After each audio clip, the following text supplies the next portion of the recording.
Joe Carr. Thank you for joining me. Thanks. Great to be here.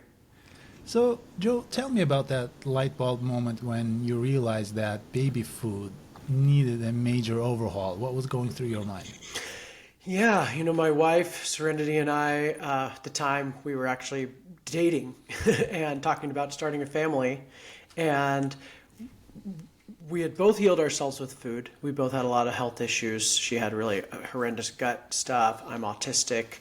So we both had various food journeys. And at the time, paleo was the solution for us, moving to meats and fats and veggies and away from grains and sugars and processed foods had really worked for us. And so when we were planning to have a baby, the first thing my wife did was went looking for food. What are we going to feed this kid so that they don't grow up on the junk food that we ate that poisoned us?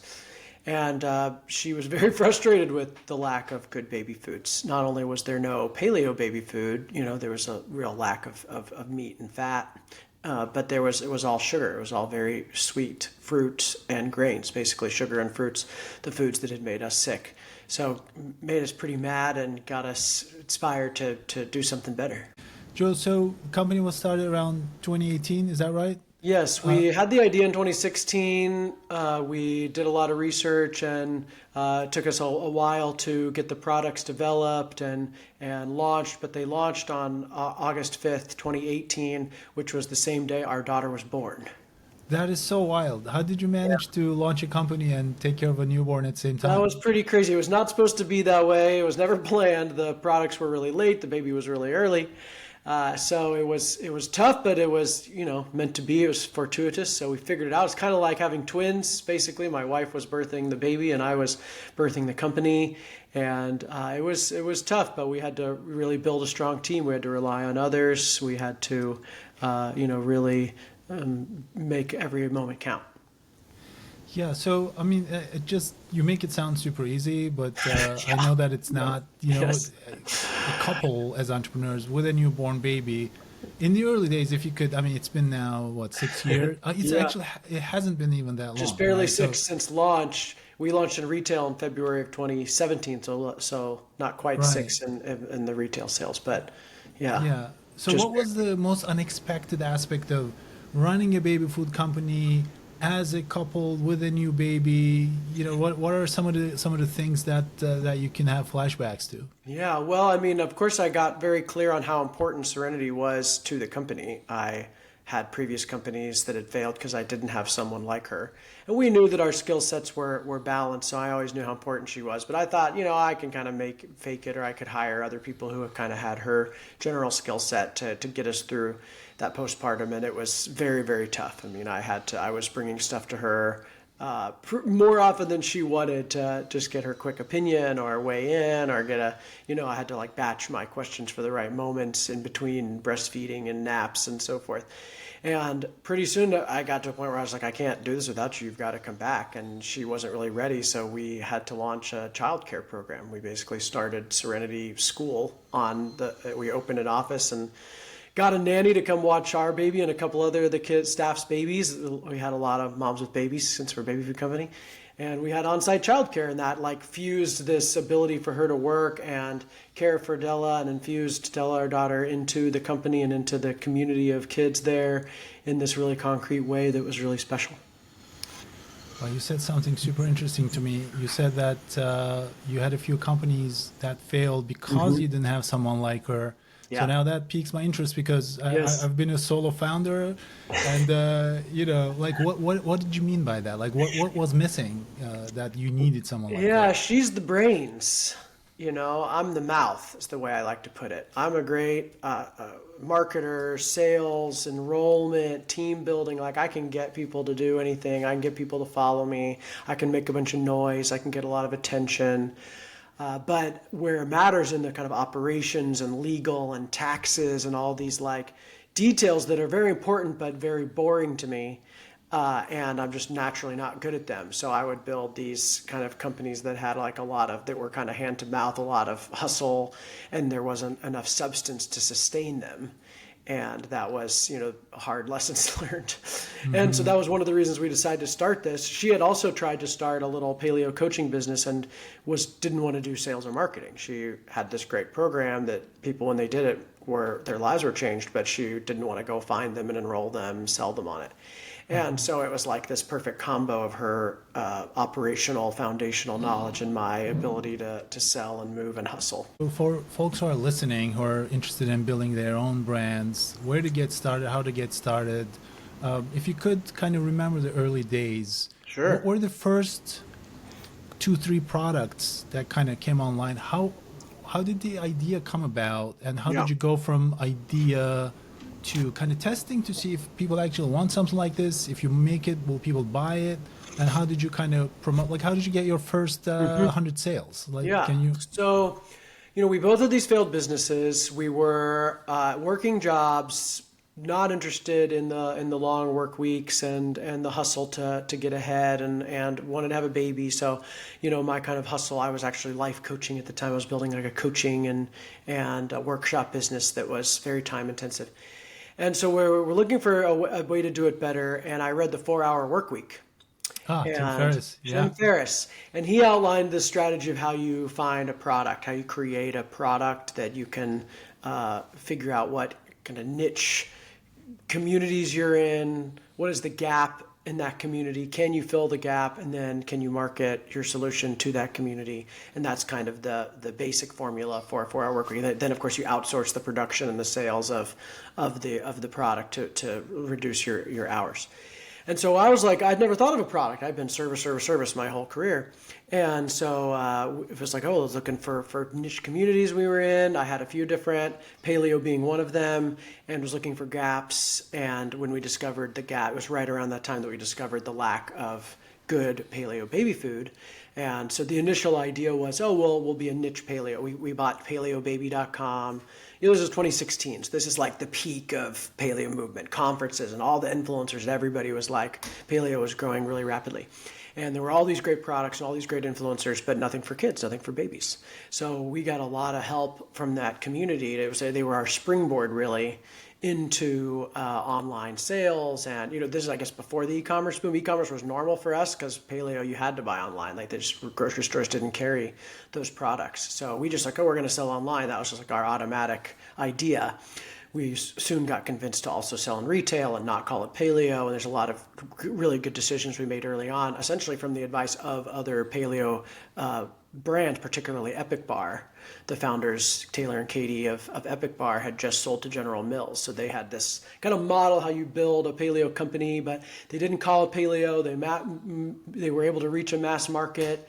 They sold online, but they killed it in retail, and the retail sales were what grew them to be noticed and partner with a larger brand, a larger food company that could then expand their mission and their products much larger in a fairly short period of time. So they kind of had this template that they said they'd help us follow.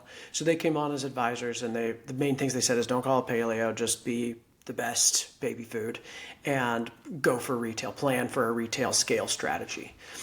So we did that, and we focused first on just sort of like, what did we eat? My wife did a ton of research. She calls it her summer of nerddom, where she researched ideal baby food nutrition. She read everything from paleo bloggers to the USDA's guide on infant feeding, which is a real page turner, I'm sure. And just became an expert on baby food, and basically determined that babies needed to eat what we were eating. Babies need meat, they need fat, they need vegetables, they don't need sugar, they don't need grains, that those in fact are actually harder to digest for them, that meat and animal products are ideal first food because breast milk is an animal product. And so as you're moving from breast milk to solid foods, animal products, meats, milks, eggs are the most digestible foods of any foods. And yet on the aisle, it was everybody says start with grain cereal, this awful, fortified grain cereal that's really terrible. Then these fruit purees that are nutritionally void, the equivalent of jam. So she got really angry. That was when she really started to get fired up, because she was like, man, the baby aisle couldn't be more wrong on what babies need. And moms don't know any better, right? Why did she get angry? Because moms are basically being deceived they're going to the baby food aisle thinking, oh, I don't know what to feed my baby. I'm sure what the baby food companies are making, all these not organic, natural looking brands. It's not just Gerber out there anymore. There's all these organic brands that were like new and fancy and nutrition and all this language around optimizing nutrition and good for the environment, all this stuff. And it was all basically jam. It was all, 9 to 15 grams of sugar per pouch. Wow. And it's like with no protein, no fat. And that just didn't exist. There was no meat, there was no fat. It was all fruit and grain. And so she got really mad that this is what was being marketed as good for your baby. And babies are being turned into sugar addicts. Basically, the sugar introduced at that age really can lead to a lifetime of cravings for sugar. And if you introduce meats and vegetables and all these different tasting foods, they grow up more willing to eat those foods. And so the sugar industry had kind of like filtered down to baby aisle. And even though the rest of the store was adding in grass-fed meats and healthy fats and less sugar and less carbs, the baby food aisle hadn't. It was still, this old way. So we got really fired up to change that, and essentially first went into the kitchen, said what would, based on her research, which was the macronutrients of breast milk, this protein, fat, carb combination, if we were to mimic the macronutrients using the most nutrient-dense ingredients we could find, which were grass-fed and pasture-raised meats and organic vegetables and addition of healthy fats like olive oil, how would we make that? And so we went in our kitchen. We actually lived in a housing co-op at the time. It was like 11 other people. We had to reserve the kitchen to make baby food, and we weren't even married. And they thought we were crazy, but we were making baby foods in our kitchen and finding babies, our friends' babies, to test them on. We're like, who has a baby we can bring foods to? And we just did these really simple mixtures. We tried to get them to taste good to us. We're like, if we could, how do we do this? This right combination of meat and veggies and fats so that it tastes okay to us. It's a little bland, but like it's not gross. And how do we pass this out? So we made, 5 or 10 recipes, passed them out to a lot of babies. And the first recipes we launched are free-range chicken with peas and carrots, and our grass-fed beef with sweet potato and kale were they were the winning recipes of that first round. Particularly the chicken, pea, and carrot, which was one of our very first. Peas and carrots just sounded good. The chicken tasted good in there mixed with it, and that is our number one seller today. The chicken, pea, and carrot is like the number one baby food item in any grocery store nationwide. Like that product sells better than any other product on the aisle. Very simple, free-range chicken, peas, and carrots, and then right next to it is the grass-fed beef with sweet potato and kale. And so we were beeline to produce. It's very hard to produce. There's a lot of challenges with the pouch, the spouted pouch format, shelf stability, USDA organic meat, grass-fed meat supply chain was still pretty new, and we were small. Our volumes weren't big. Nobody necessarily believed we could do it, so we weren't getting really great manufacturing partners. So it took a while. Had to fundraise before launch, which is pretty hard to do as a food company. You're supposed to prove the concept first, but we were able to do it. The idea was big enough. We were able to raise enough money to get to a launch and launch those 2 products online. We launched on our website. We'd been working on Amazon, but we weren't quite on Amazon yet. There was one baby store in Austin that we were friends with called Enlightened Baby. We launched in that store. We had one retail door and an online business that I'd been building for 2 years, because that whole time I was marketing. I was working with influencers. I was, coming soon. We were filling email lists. We even started taking pre-orders, which I don't recommend. We had to refund most of those because by the time we launched, their babies had grown out of baby food. But it was a way to get influencers to market us and get affiliate revenue by selling pre-orders. So we had built this business for 2 years, and we're ready to scale. And we launched online. We were selling really well out the gate. And Whole Foods, who we'd sent products to 1 million times, I'd knocked on their door 1 million times. It was just like every way I could get at Whole Foods, I was getting at them. They called me a couple months later, called my cell phone, and the buyer, it was the baby food buyer. I thought I was being pranked. I was like, yeah, right. Nick, is that you? What do you mean, baby food buyer calling myself? And he's like, no, I got these holes I got to fill in February. Your products are on my desk. They're the best I've seen. Can you go national in basically 4 months from now in Whole Foods? And we were like, Yeah, sure. We'll find a way. So we went back to investors and got more money, went to the factory and did a whole bunch of stuff and hustled and got that done. And then that springboarded our retail launch nationally. We worked with an outsourced sales service to take that distribution and sell it into other stores. By the end of that first year, we were in 2,000 doors. By the end of the second year, we were in 5,000 doors. And it just, every store we went into, we became the top velocity item, meaning the fastest selling compared to the other SKUs on the shelf. And we're still the top velocity brand on the aisle by a lot, like by many, many percentage points. We outsell our competitors, per space on the shelf. And good velocities mean more and more retail distribution. Everybody wants good higher velocity items. So every year we get more and more added and more stores added. Where 5 years into retail, we're in 20,000 stores now, where everywhere baby food is sold, top selling on every one of those aisles, and a lot of room to grow. We only have 6 to 8 products in most of those stores, and we have 30. And the baby food aisle's very diverse, so lots of room to grow. I'm not sure if I answered all the questions you loaded into that hard question, but if I missed anything, let me know. You answered so much, actually. I have to rewind and dig into some of the things that you said. First of all, I love the summer of nerddom. That's such a great way of putting it. The second thing that stuck with me is what you talked about, sugar addiction with babies, which is something that my wife and I are shocked to realize how real that is with our toddler, where, she's been since the beginning very conscious about, we don't do any sugars, but now even with fruits.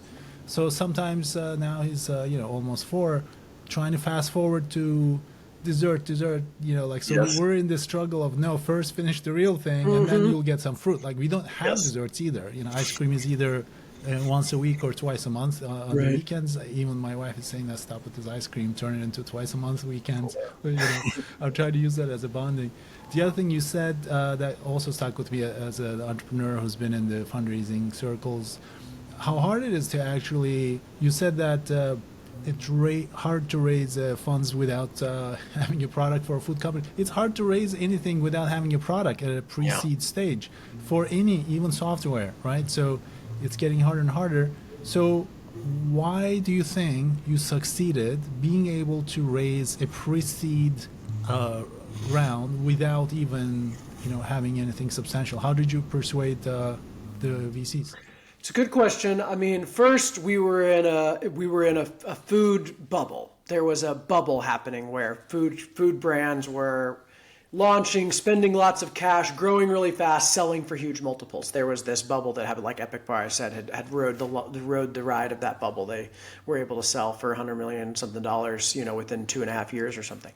So we had those stories we were able to bring those investors, say, look at these food brands, they fill this niche, and they scale really quick and then they sell. And so there's a big high return in a short period of time, which of course is what every investor wants to hear.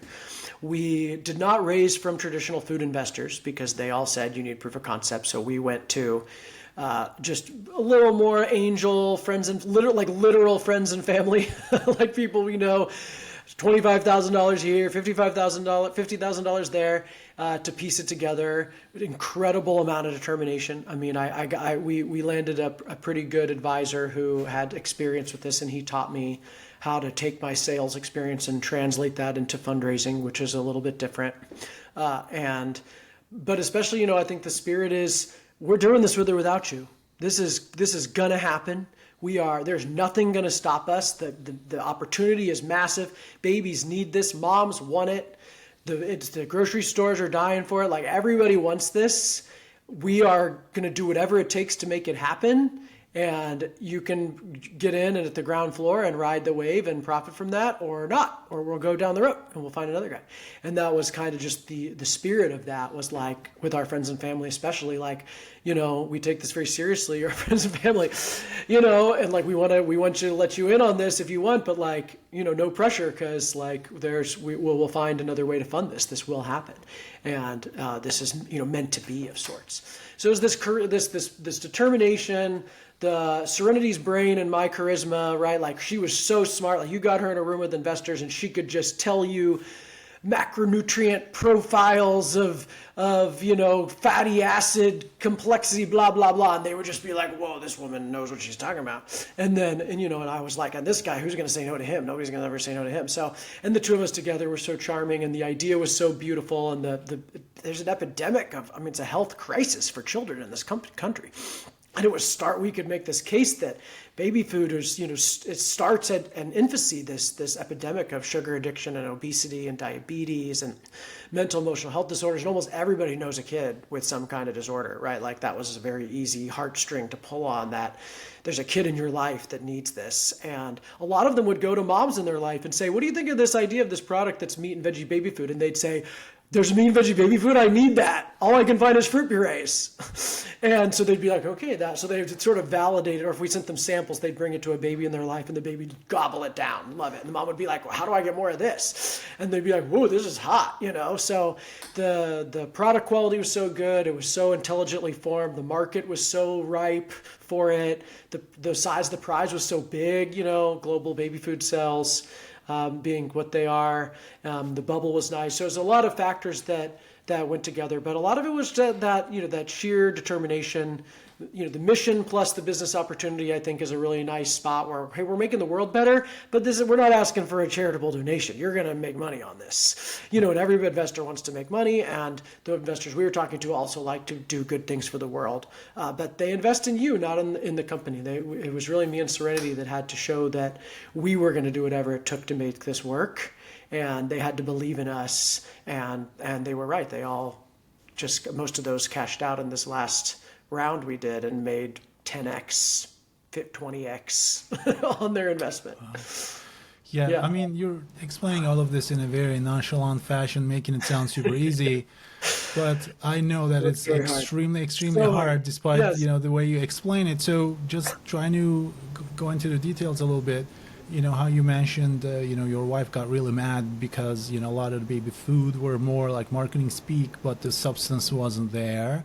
So now, and then kind of going back to how the guy from Whole Foods called you saying that I haven't seen anything like this, and then that's an interesting moment. And then, how you describe, like every time you go into a retail, your product kind of outperforms the similar ones in multiples, you said, right?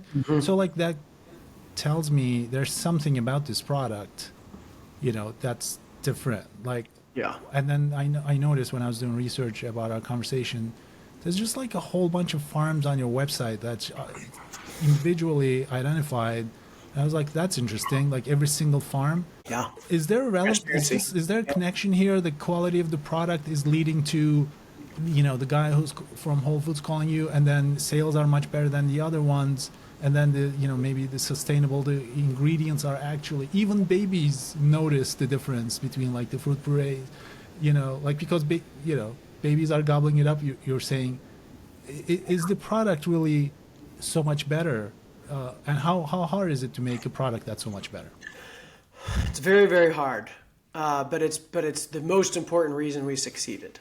So, it took us 2 years, so it's a long time to go from idea to actual sale. It was for me. I thought it was going to be like 6 months. And everybody said, oh, it'll take a year, at least plan for a year. And so it was more than 2. It's probably my biggest advice to any entrepreneur, especially in the natural food or better for you or environmentally conscious space, is integrity. And we just had this very natural sense of integrity, like we want to do everything right.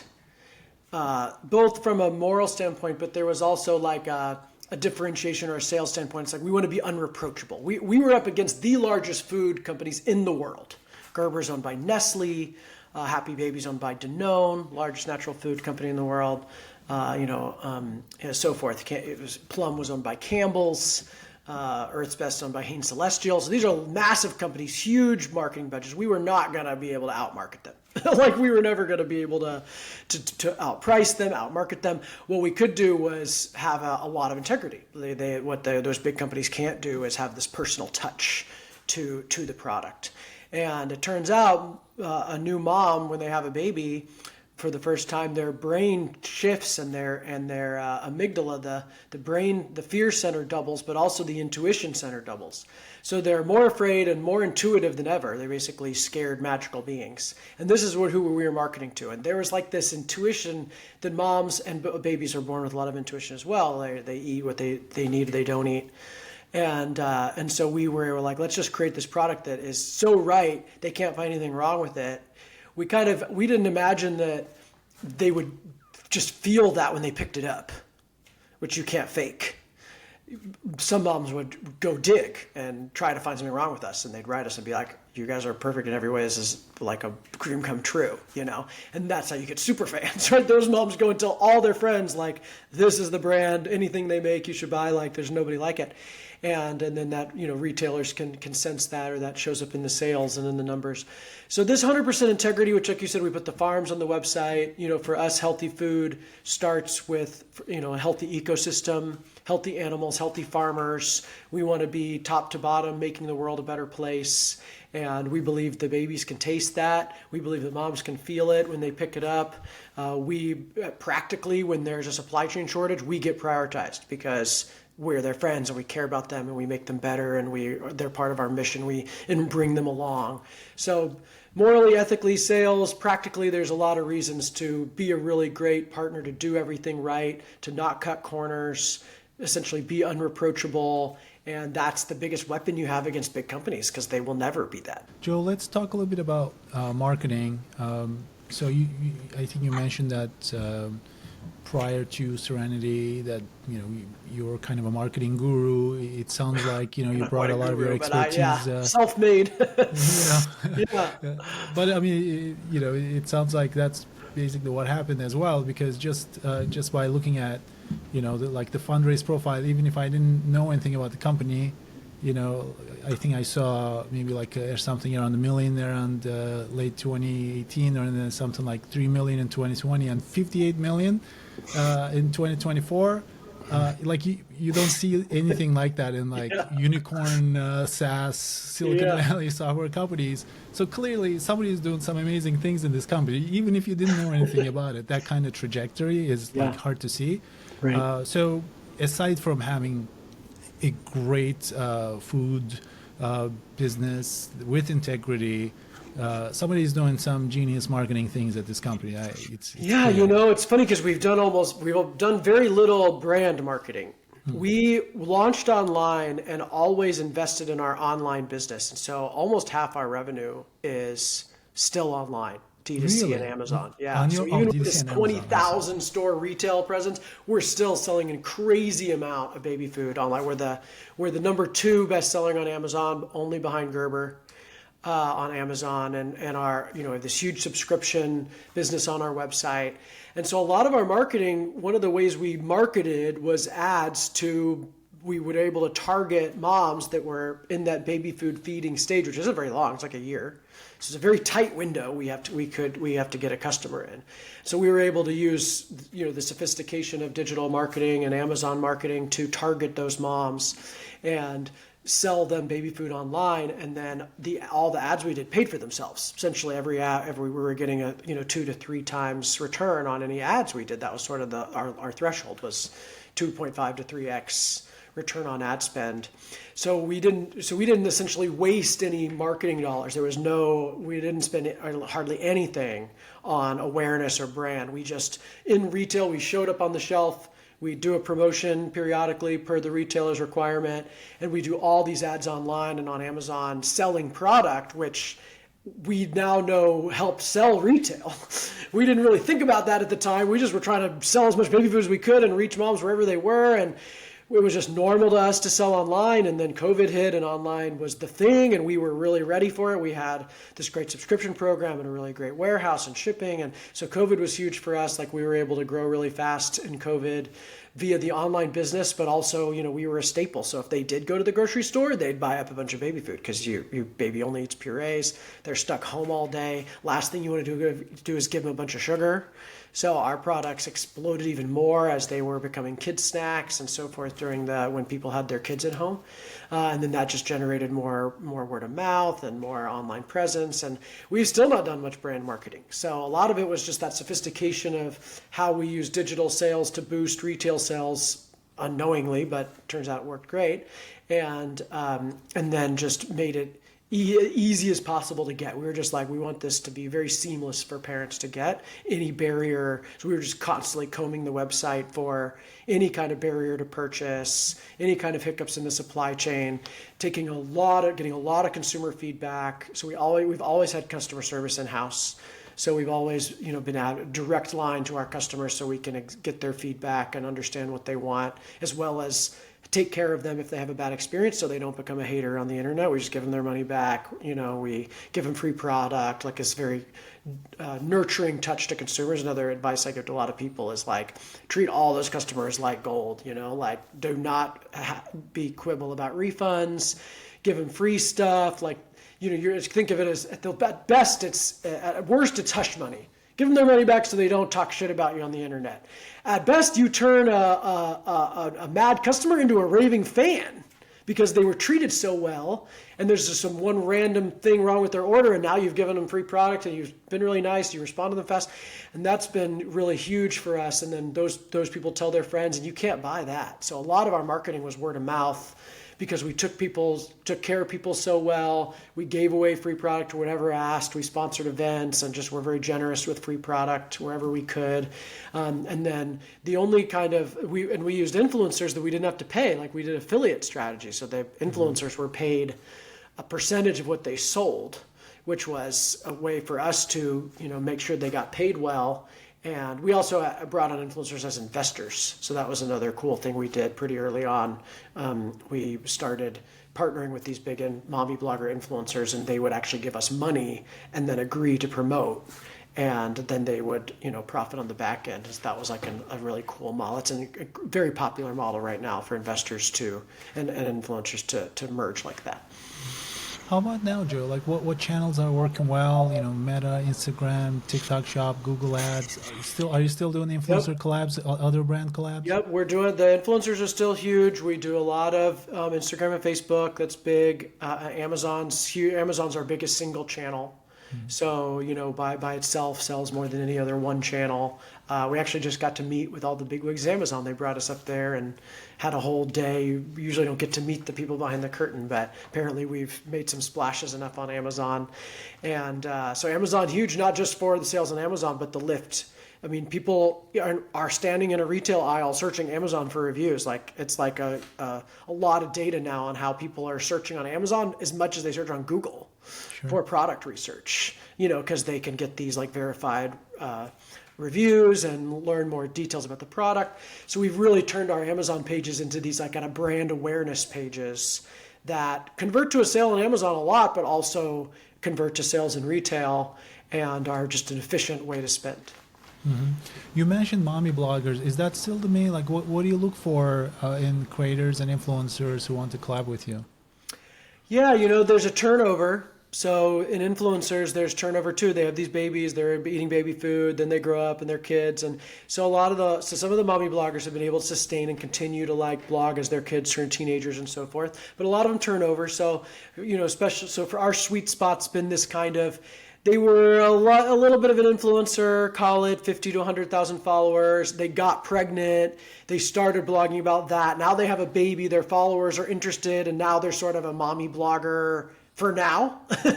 They're like just a general lifestyle blogger. And then, so then they find our products. They love to share stuff. So we have them for about a year while they're in that thing, and they promote a lot, and they're not very expensive. Maybe they do it just for affiliate revenue, or maybe we pay them a little to make some content that we repurpose, but it's low cost, high engagement, We go for high engagement over high followers because it's so niche. We're trying to get those moms with babies 6 to 18 months old. So just a huge following isn't necessarily useful to us, because if it's a bunch of people who don't have babies, it doesn't matter to us. So we kind of focus on those moms that seem to have a lot of other mom followers in this moment that are willing to kind of be partners with us, and we just send them lots of free product. I mean, we put them on free subscription, just send product to them constantly, and then it's just always on in their feeds. We just end up in their feeds because the baby's eating it all the time. And so that was like an easy way to just kind of keep it top of mind. More questions, Joe. What advice would you give to someone who wants to start maybe a health food or health supplements kind of a brand right now?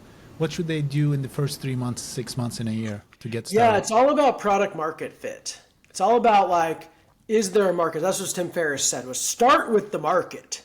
A lot of people start with the product. They're like, I want this thing. How do I sell it? How do I make it? And then who do I sell it to? And that's how my previous businesses failed. I was like, I have this thing I want to do. How do I find somebody to pay me to do it? Instead, he says, start with the market. Start with like, what markets do you know? Like, what are these niche communities that you're in? Better if it's a sub-market, because mass market's too big. So paleo was the perfect size. I'm autistic, so I was also looking at like the autism community, things like that. So little niches like that. Some people are, fly fishermen or bird watchers or niches like that. And you know that community really well because you're in it. And so then look for gaps. And if it's food, it's specific, niches for food gaps, and then figure out how you fill the gap. And so you really start with that market. If there's a demand, there's a demand for it, you're better off to start it and figure out. And if you have an idea, like if you do start with the idea, validate that idea, like make sure, and he identifies in the book how you sort of test markets. You can actually take out really cheap Facebook and Instagram ads as if you're selling something, and like get people all the way to almost purchasing, just to see would they have purchased. As just one of many examples. Have you done that yourself? No, we never did that. We had enough validation from everybody. We just talked to so many people. We were very clear. We were parents. We wanted to be parents. We just met lots of baby mamas and had these food execs and all this, that we felt pretty good that our idea was that the gap was so big and that the idea was valid. But most people don't have the blessing of that big of a gap. We have like 10 differentiation points. Most people, if you can do one or two things better, you have a problem. Like you can succeed if you like are just a little bit better in this way, as long as you confirm that there are people looking for that, right? Like nobody's made the bar I want still. To this day, there's all these whey bar companies, there's all these sugar alcohol bar companies, and I want like a protein bar that is not of sugar alcohol but is still not high in sugar, and that is a protein source that's not dairy, like either plant or collagen or bone broth would be even better. They either are all too sugary, fake sugar, or whey. Those are like the choices. So it's like everybody's like, just an example of like everybody's like trying to be like different like one way, but they're not getting like they're missing this like big gap that I see for me. Maybe it's just me, but like I suspect that other people want these bars because all these bar companies. So you just have to figure that out. Like, do people want it, and is anybody else doing it? And it's okay if they are. It's sometimes better to be second. So don't think that you have to necessarily be first. You just have to know why you're going to succeed where they didn't. And that's what it's actually easier to raise money if you have someone to compare to. And so, we had to kind of make that up. Like we had to use other meat companies and paleo companies and really, really old baby food data because they hadn't raised money for 10 years or whatever. But yeah, if somebody's just raised money on a bar and they're selling this, and it's like you can say, hey, they did this and we're going to win like this. A lot of investors like follow-ons like that. But yeah, getting really clear on your market, being really clear on your differentiation points, and it's got to taste good. It's got to be made with integrity, so they won't buy it if it doesn't taste good. So they will not compromise taste for nutrition, ever. And even with babies, they wouldn't. So like some people do that. They're like, well, it doesn't taste quite as good as the others, but like it's got mushroom extract. I'm like, not going to work. They're not going to do it. Even if they say they will, they won't, because they want to do it. Right? I want to believe I would eat the nasty bar because it's got the mushroom extract, but no, I'm probably going to eat the sweeter one, And so like for food, you got to taste good, you got to have a market, and you got to know that you can make it and make it well. those are sort of the initial thoughts. Next phase is like scale and like how big could I get it, and margins, like can I sell it for what I need to make money? You need to plan for a 30% margin. Retail margins are awful. Like, these distributors take this huge cut. So, there's this kind of 25%. Basically, if you make it for a quarter, you can sell it for 50 cents to a distributor, and then online it'll be $1. Or, on the retail shelf, it'll be $1. So, like, if you make it for a quarter, it's going to sell for $1, but you only get a quarter. And like that's kind of the really simple math. Like I need to be able to sell it for 3 times what I make it for. And if that's kind of a very simple formula, like if you can get to that, as you scale, you can find different levers to pull. But like if you can only sell it for, if it costs you 50 cents and it's selling for $1, it's basically a non-starter. Like you're just signing yourself up to lose money if you're going to sell in retail, which of course is where most people buy their food still. And so like, yeah, you're going to be a lifestyle brand. Do you want to like make 10,000 a month and be 4-hour work week style, let it pay my bills, or do I want to grow and expand and sell it to a larger company and have a huge payout? That would require retail. If you're raising money from investors, you almost have to do the latter. Like they almost aren't interested in making $50 a month on a dividend, like they want to know that you're going to have an exit strategy. So, so if you're trying to do a lifestyle business, I try to talk people out of raising. I'm like, just try to use loans, try to borrow money from family, try to, like it's riskier, but like you're not giving away the company, and focus on profit then. Like make sure you're making money from the start. and like that's all these companies want now anyway. You can't lose money anymore. Like you have to be able to be profitable. So it's kind of like that. Like, if nobody wants it, doesn't matter. So make sure people want it and then figure out how to make it for a quarter of what you can sell it for. Joe, you're dropping a lot of gems. Thanks for that. Sure. Final question, 2-part question. Yeah. What are the top 2 headaches right now for you? And what are your top 2 priorities for the year? Man, headaches, people, personnel, drama, everybody's agendas, getting people to work as a team, keep mobilizing them, performance management and professional development. And like, oh man, that's been like the hardest thing. We care so much about our people. We have one of the best cultures. How many right now? How many people? We're at 36. Okay. And we're planning for 100 plus in the next 5 years. So we have a huge growth coming. We have the best cultures. We were voted best culture in Austin. We won some national cultural award. Like our people are really happy. We care a lot about them, but it is a lot of effort to like make sure they're happy, keep them moving, keep them operating at the pace that we operate without burning out. Having like these really top performers that we're able to attract, but then also insisting that they take care of themselves and they take breaks. Things like that are really tough. That's a big headache. Like keeping up with the sales. We just manufacturing, supply chain, scaling as fast as we have has always been hard. We run out of stock. Being out of stock is awful. It's like the worst thing. It's like people want to buy and give us their money. We don't have product for them. It's like awful. So it's like this, like, really, it's a good problem to have. And it's also a really big problem because, like people will go elsewhere. Like retailers will start taking your shelf space away. So we had a lot harder time with that last year. We've done pretty well staying in stock this year. We've had a few hiccups here and there. But that kind of segues into the priority, which is scaling. How do we ensure we can scale? And we're, our new PE firm says we need to plan for triple. We're going to triple the number of pouches on shelves in the next 3 to 5 years. And we don't want any reduction in quality. We want our quality product to be the same product everywhere. So how do we scale with maintaining the quality of the product without making any compromises? That's like a big strategic priority. And the other one, I guess, also related to the headache, which is people. Like we need to hire more.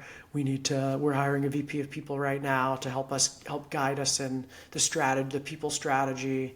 How do we hire right, get the right people in the right roles? How do we ensure they're performing well? How do we reward them right? How do we keep them? How do we encourage teamwork and collaboration?